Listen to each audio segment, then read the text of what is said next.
أعوذ بالله من الشيطان الرجيم. بسم الله الرحمن الرحيم. ومن الناس من يشتري لهو الحديث ليضل عن سبيل الله بغير علم ويتخذها هزوا أولئك لهم عذاب مهين. وإذا تتلى عليه آياتنا ولى مستكبرا كأن لم يسمعها كأن في أذنيه وقرا فبشره بعذاب أليم. إن الذين آمنوا وعملوا الصالحات لهم جنات النعيم خالدين فيها وعد الله حقا وهو العزيز الحكيم. صدق اللہ العظیم. یہ سورہ لقمان کی آیت نمبر 6 سے آیت نمبر 9 تک 4 آیتیں آپ حضرات کے سامنے تلاوت کی گئی ہے. اس سورت کا آغاز ہوا تھا پچھلی مجلس میں، آپ حضرات کے سامنے بات آئی کہ اللہ پاک نے اس صورت میں چونکہ ایک شخص کا تذکرہ فرمایا ہے، ان کی باتوں کا، جو اس دنیا میں ایک حکیم اور بڑے دانا شخص گزرے اور ان کی باتیں بڑی حکمت پر، خیر پر مبنی تھی، اور دنیا ان کو جانتی ہے کہ ان کو حکیم لقمان کہتے ہیں. یہ چونکہ اللہ کے پیغمبر نہیں تھے، لیکن اللہ کے ایک ولی تھے، ایک خاص بندے تھے، لیکن ان کی باتیں اور ان کی نصیحتیں بڑی قیمتی تھی، خاص طور پر اولاد کی تربیت کے اعتبار سے. اس لیے قرآن کریم کی اس سورت کا نام ہی سورہ لقمان ہے. اس سورت کی ابتدا میں اللہ پاک نے اپنے اس عالی کلام قرآن کریم کی فضیلت کو، اہمیت کو، برکت کو بیان فرمایا. اب جو آج کی آیات ہے، اس میں اللہ پاک نے تذکرہ فرمایا ان لوگوں کا جو اللہ کے اس کلام کے مقابلے میں آتے ہیں،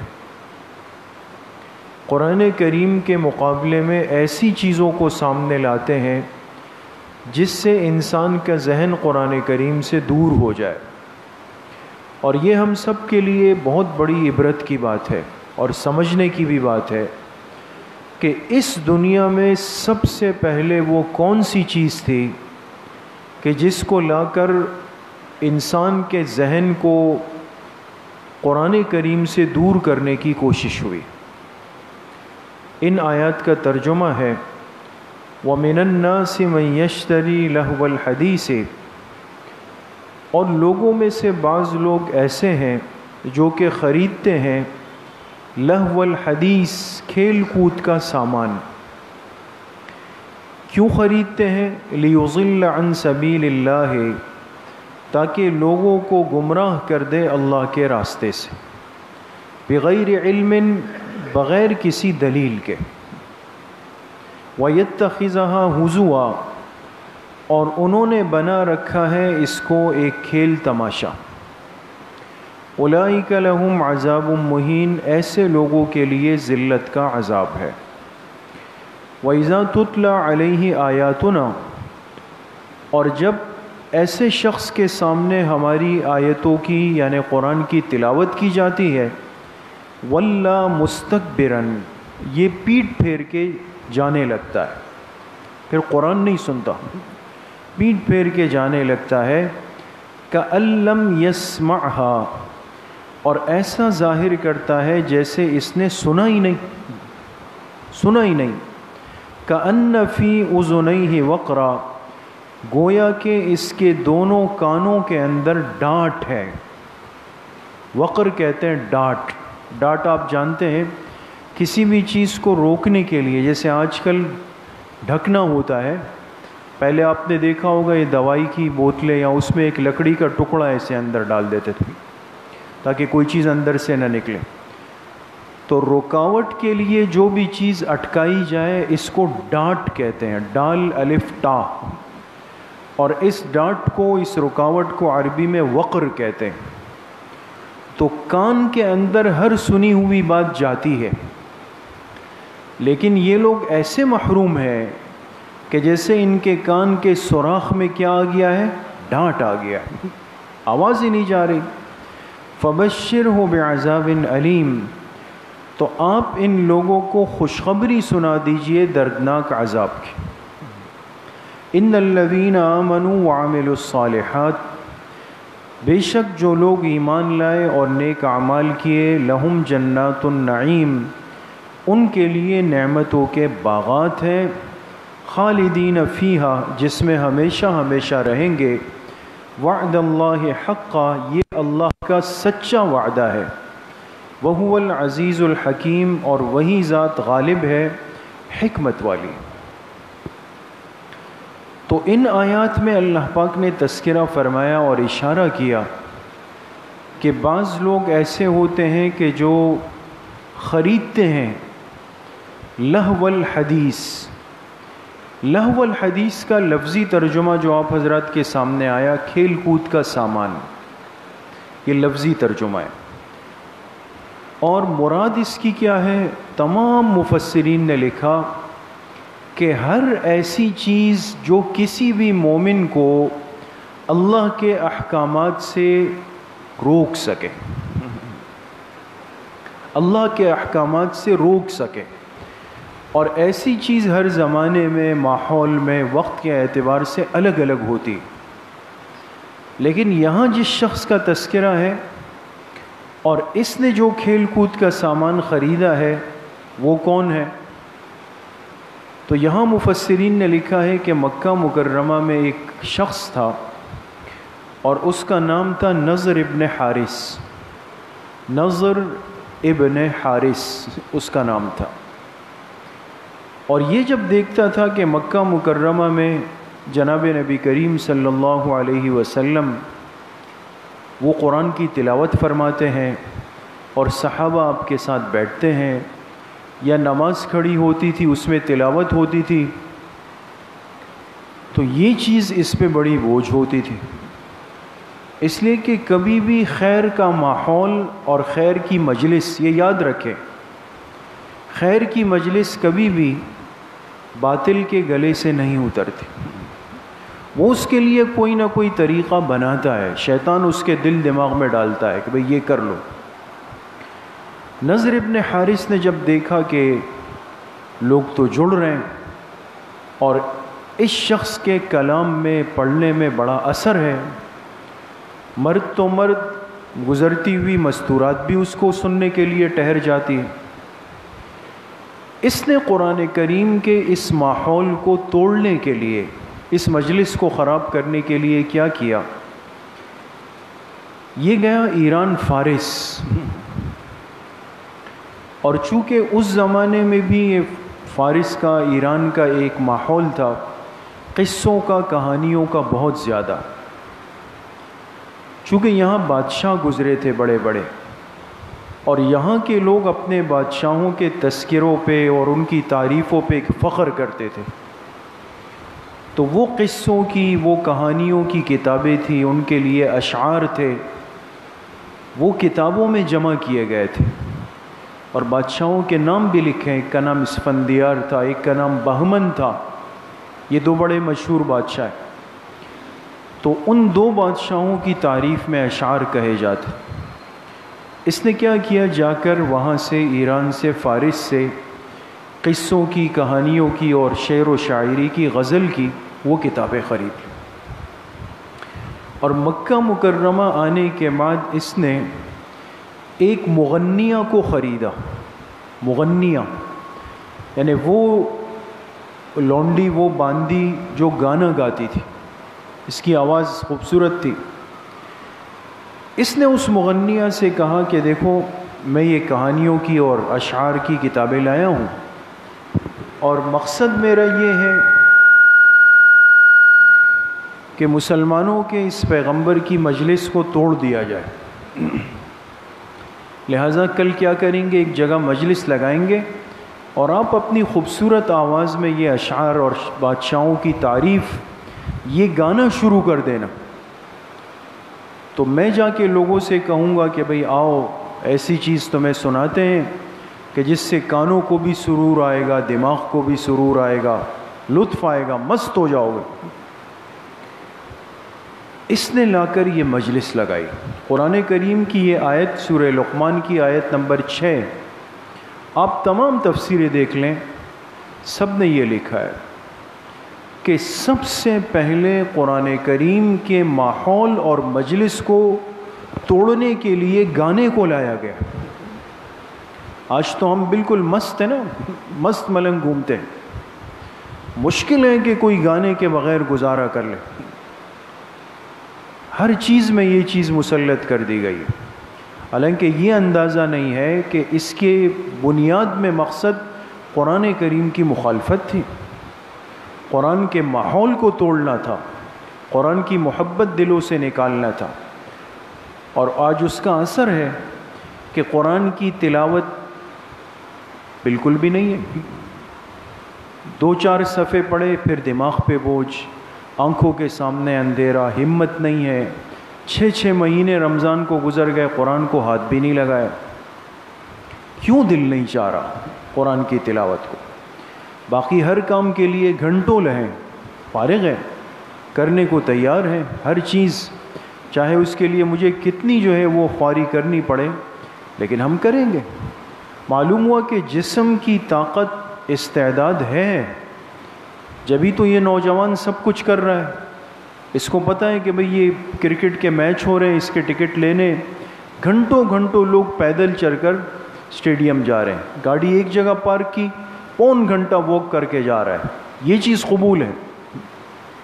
لیکن سوال یہ کہ اسی نوجوان کو دن میں 1 پاؤ قرآن کریم کے پڑھنے کی بھی فرصت نہیں، اور اگر بڑوں نے، والدین نے، اساتذہ نے مجبور کر کے پکڑا دیا تو قرآن بعد میں پکڑے گا، ایک ہاتھ سے سر پہلے پکڑے گا، نعوذ باللہ، کہ بھئی یہ کیا بوجھ آ گیا۔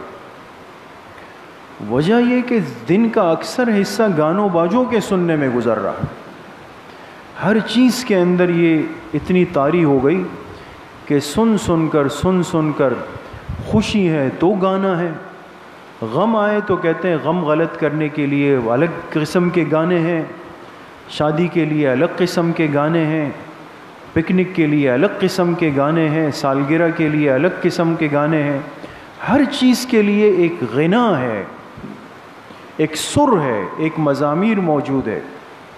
اس کا نتیجہ اور انجام بد کیا ہے کہ آج امت کے بہت بڑے طبقے کا تعلق قرآن کریم سے کٹ چکا ہے، تلاوت سے بھی کٹ چکا ہے۔ عمل کرنا اور پھر اس کا ماحول بنانا یہ تو بہت بات کی باتیں ہیں دوست۔ تو اس بد نصیب آدمی نے کیا کیا کہ یہ مجلس لگا دی، اور اس کے ذریعے سے حضور علیہ السلام کے اس حلقے کو توڑنے کی، ختم کرنے کی اور ناکام کرنے کی کوشش کی بہرحال۔ لیکن ظاہر سی بات ہے کہ آپ علیہ السلام کی مخلص محنت تھی، صحابہ تیار ہوئے تھے، اور وہ محنت جو ہے وہ بہرحال یہ چیزیں اس کو نہیں توڑ سکے۔ لیکن اتنی بات طے ہے کہ قرآن کریم اور دین کے ماحول کے مقابلے کی چیز ہے دوست۔ آج ہمیں جملے سکھا دیے گئے کہ بھئی یہ تو روح کی غذا ہے، موسیقی روح کی غذا ہے، دل کا سرور ہے، چین ہے، اطمینان ہے۔ بہت سارے نوجوان کہتے ہیں رات کو نیند نہیں آتی جب تک گانے نہیں سن لیں، اتنی عادت ہو چکی ہے اس میں۔ تو اس لیے اس سے توبہ ضروری ہے، اجتناب ضروری ہے، اور اس کے جو آلات ہیں، جو ذرائع ہے، مزامیر ہے، فقہاء نے اس آیت کے ذیل میں باقاعدہ اس پر بحث کی ہے کہ آلات غنا کی خرید و فروخت کرنا، کاروبار کرنا، اس کو بیچنا، اس کی کمائی کرنا، یہ حرام اور ناجائز ہے، اس لیے کہ یہ ایک وسیلہ ہے اور یہ ایک ذریعہ ہے جو انسان کو اس گناہ کے کام تک لے آتا ہے۔ اسی طریقے سے ایک اور اہم مسئلہ یہ ہے کہ لہو الحدیث عرض کیا، کھیل کود کی چیزیں۔ اب ہر ایسی چیز جو انسان کے اعمال میں رکاوٹ بن رہی ہے، وہ اس کے اندر شامل ہے۔ اس لیے وہ کھیل کود جس سے انسان کے اعمال ضائع ہو وہ اس ممنوع کے اندر داخل ہو جائے گا۔ دیکھیں بعض چیزوں کی حدیث میں صراحت فرمائی۔ آپ علیہ الصلاۃ والسلام نے شطرنج کے کھیل کو منع کیا، کبوتر بازی کو آپ علیہ الصلاۃ والسلام نے منع کر دیا، اور سخت وعید فرمائی اس شخص کے لیے، فرمایا جو کبوتر کے پیچھے بھاگتا ہے۔ آپ نے دیکھا ہوگا بعض لوگ کبوتر پالتے ہیں، سارا دن چھت پہ بیٹھے ہوئے، آوازیں نکال کے اس کو بلاتے ہیں، پھر اس کو اڑاتے ہیں، پھر اس کو کھلاتے ہیں، صبح سے رات تک جو ہے وہ اسی کے اندر لگے ہوئے ہوتے ہیں۔ منع کیا، اس لیے کہ انسان کے اوقات کو برباد کرتا ہے۔ اسی طریقے سے صراحت کے ساتھ آپ علیہ الصلاۃ والسلام نے منع کیا یہ کھیل جو کاغذ وغیرہ کے ذریعے سے کیا جاتا ہے، فقہا نے اس کو چوسر لکھا ہے، نرچیر لکھا ہے، یہ چیزیں بھی بالکل ممنوع ہیں۔ البتہ 3 قسم کے کھیل کہہ دیں یا عمل کہہ دیں جو انسان کو کرنے چاہیے اور باقاعدہ اس کی ترغیب دی گئی، اس لیے 3 چیزوں کو سنت میں شمار کیا گیا، ایک گھوڑ سواری کو، ایک تیر اندازی کو، اور ایک تیراکی کو۔ تیراکی آپ علیہ الصلاۃ والسلام نے ان تینوں چیزوں کی تعلیم بھی فرمائی، ترغیب بھی فرمائی، اور آپ تینوں میں غور کریں، فقہا نے لکھا کہ تینوں ایسی چیزیں ہیں کہ جس سے انسان کے جسمانی قوہ مضبوط ہوتے ہیں اور انسان ایک مجاہدانہ زندگی کے لیے تیار ہوتا ہے، ضائع نہیں ہوتا، چاہے وہ گھوڑ سواری ہے، تیر اندازی ہے یا تیراکی ہے۔ اب دیکھیں یہ 3 چیزیں ایسی ہیں جو سنت ہے، اس کو اختیار کرنا چاہیے آج، لیکن یہ بالکل ناپائد ہے۔ بہت سارے ہمارے نوجوان ساتھی وہ سوئمنگ کرتے ہیں، سیکھتے ہیں، ان کو نیت کی تجدید کرنی چاہیے، ان کو سنت کا ثواب بھی ملے گا، سنت کا باقاعدہ ثواب ملے گا۔ اس نیت کے ساتھ تیراکی سیکھیں، تیراکی کریں کہ بھئی یہ اللہ کے پاک پیغمبر کی سنت ہے، سنت کا ثواب بھی ملے گا اس کے اندر۔ اور پھر علماء نے اس کے ساتھ جوڑا کہ ہر ایسا کھیل جس سے انسان کے فرض ضائع نہ ہو اور جسم کو طاقت مل جائے تو اس کو اختیار کرنا وہ بھی درست ہے۔ اب اس میں پھر سب چیزیں، فٹ بال آ سکتا ہے، ہاکی آ سکتا ہے، والی بال آ سکتا ہے، یہ ساری چیزیں ایسی ہیں کہ جس میں ہاتھ پیر استعمال ہو رہے ہیں، ایک باقاعدہ اس کی ایک مشق ہوتی ہے، تربیت ہوتی ہے۔ اور اسی طریقے سے علماء نے اس کے ساتھ جوڑا ہے کس کو؟ دوڑنے کے مقابلے کو، دوڑنے کی جو مشق ہوتی ہے یہ بھی اسی کے اندر شامل ہے۔ اور ایک صحابی ہے حضرت سلمہ ابن اکوع رضی اللہ عنہ، یہ وہ صحابی ہے کہ جو تمام صحابہ میں طویل القامت ہے، قد ان کا سب سے لمبا ہے۔ کتنا لمبا ہے؟ روایت کے اندر موجود ہے کہ سلمہ ابن اکوع گھوڑے پر نہیں بیٹھ سکتے تھے، یہ جب گھوڑے کی پیٹھ پر بیٹھتے تھے نا، ان کے پیر زمین پہ لگتے تھے۔ حالانکہ انسان جب گھوڑے پر بیٹھتا ہے پیر اوپر ہو جائیں گے نا، رکاب، لیکن اللہ نے ان کو ایسا طویل قد دیا تھا کہ ان کے پیر زمین پہ لگتے تھے، طویل القامت، تو گھوڑے پہ نہیں بیٹھتے تھے۔ لیکن رفتار اتنی تیز تھی کہ ایک صحابی کے ساتھ شرط لگائی کہ تمہارا گھوڑا تیز ہے یا میں تیز دوڑتا ہوں۔ اب عقل تو نہیں مانتی کہ انسان گھوڑے کا مقابلہ کرے، اس نے کہا میرا گھوڑا تیز ہے، کہا چلو مقابلہ کر لیں۔ اب گھوڑا اور سلمہ ابن اکوع رضی اللہ عنہ انہوں نے آپس میں مقابلہ کیا، اور یہ اتنا تیز بھاگے کہ گھوڑا نظر آتا تھا، سلمہ ابن اکوع نظروں سے اوجھل ہو گئے، غائب ہو گئے۔ تھوڑی دیر کے بعد سلمہ ابن اکوع سامنے سے آئے اور کہا ابھی گھوڑا نہیں پہنچا نا، چلو میں انتظار کر لیتا ہوں۔ پھر گھوڑا ان تک پہنچتا، پھر یہ بھاگ جاتے، پھر گھوڑا ان کے پیچھے دوڑتا۔ اللہ پاک نے ایسی رفتار دی تھی۔ تو یہ ساری چیزیں تو ایک تربیت کا حصہ تھی، اور باقاعدہ آپ علیہ الصلاۃ والسلام نے صحابہ کو اس کی ترغیب دی، اس کی تربیت دی۔ اب وہ کھیل ہم اختیار کرتے ہیں جس میں ضیاء وقت ہے، جس میں ضیاء اعمال ہے، اور جس میں بدنظری ہے، جس میں اخلاقی خرابیاں پیدا ہو گئی۔ وہ کھیل آپ دیکھیں نا پروموٹ ہوتے ہیں اور اس کو ترجیح دی جاتی ہے، اس کی ترغیب دی جاتی ہے۔ ایک مسلمان کی زندگی تو بیدار زندگی ہے دوستو، سڑیل مڑیل نہیں بننا ہے بالکل کہ انسان بیکار ہو جائے۔ اس کی بھی مذمت ہے کہ انسان نہ چل سکے، نہ دوڑ سکے، نہ کام کر سکے، نہ خدمت کر سکے، یہ بھی ناپسند ہے۔ لیکن اپنے آپ کو ایسا ضرور رکھیں انسان کہ کل کو اگر ضرورت پڑ جائے دشمن کے مقابلے کے لیے، دین کے دفاع کے لیے، مریض کی خدمت کے لیے، ساتھیوں کا سامان اٹھانے کے لیے، تو ان ساری چیزوں کے لیے انسان کے ہاتھ، انسان کے کندھے، سر یہ سالم ہو اور انسان کر سکے۔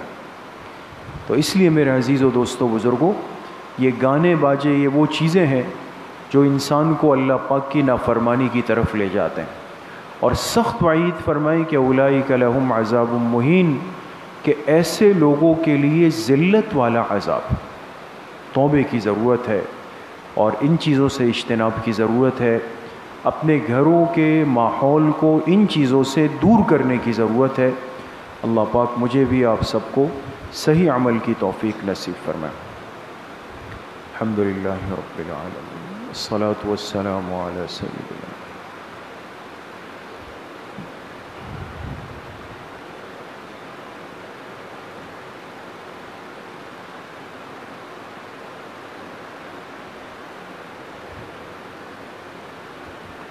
وصلی اللہ وسلم علی نبینا محمد وآلہ واصحابہ اجمعین برحمتک۔